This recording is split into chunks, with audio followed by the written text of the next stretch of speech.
Hey.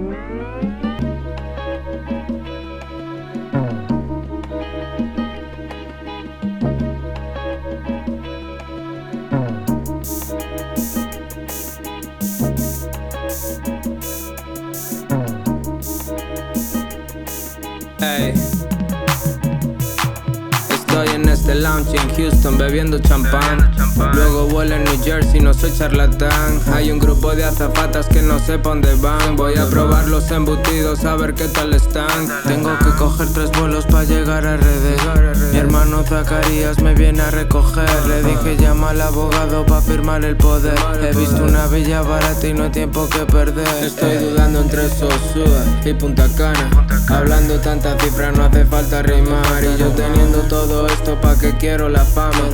Abro la ventana y solo se ve el mar. En la 27 con la Lincoln me compré agua de coco. Todo eso es tuyo mami, déjame un poco. Me dice que la llevo al cielo siempre cuando la toco. Y por si acaso no nos vemos más, tiro una foto. Yo no sé qué es lo que pasa cuando voy a Santo Domingo. La movida que se siente es diferente cuando estoy en Santo Domingo. Cogí 10 y saqué 20 como nada cuando estoy en Santo Domingo.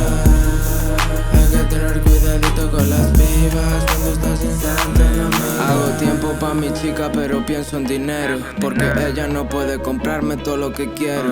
Con cámara de lado para no girar el cuello.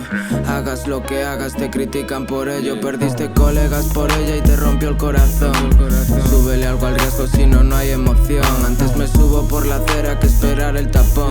No confío en gente que solo me da la razón. Hice 15 el mes pasado y no llegué a gastar 3. Podría perderlo todo ahora y luego lo hago otra vez. Aún recuerdo con nostalgia lo que era el fin de mes. Te estoy dando game de gratis, no me llores después. De paseo por Capcana creen que soy futbolista.